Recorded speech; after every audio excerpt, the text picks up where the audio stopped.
I mean, every single month, it's a pretty similar conversation. So one of the ways that we put a piece of data and a benchmark behind ROAS potential and ROAS closed is to look at the percentage of the total dollar opportunities that a channel drove you. You got in the home, you at least did an estimate.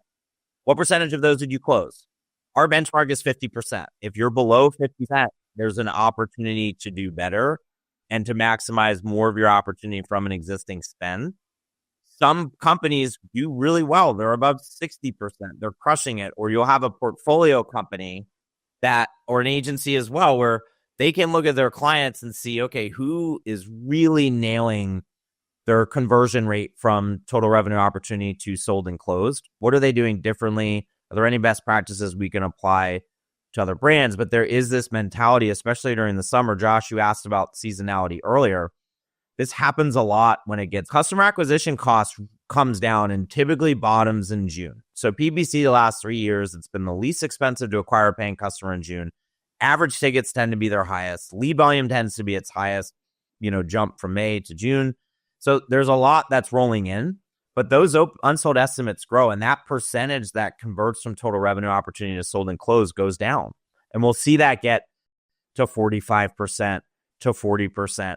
And when we look at it, we're thinking, okay, you're spending $400 to $500 to acquire a paying customer from a PPC, or you're spending $100 on organic, or you're spending $250 on LSA. You can reduce that customer acquisition cost simply by doing tailored follow-up to that audience that's already in your pipeline. So Chirp, I was just looking at the Substack I wrote.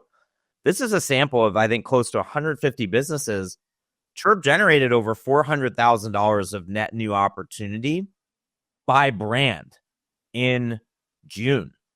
That's a huge number. And it makes sense because it's the busy season. There's that, but there are that high of dollars available to you. I don't necessarily think people don't believe that. I think they see it, but they're like, well, what about the next lead, the next lead, the next lead? And I know it's a hard mentality to get out of, but if you can really start to nail who's in our pipeline and how do we work who's in our pipeline simultaneously with the new leads, that's the deal. But for the past 2 years, every single month with the clients I consult with, it's your unsold estimates are getting pretty high here. You might even want to slow your spend down until we can address this, because what's the point of getting them into the home and then they don't move forward? You're not going to close 100%. We know that. We know that. Sure. But if you're not closing at least 50, there's opportunity to improve.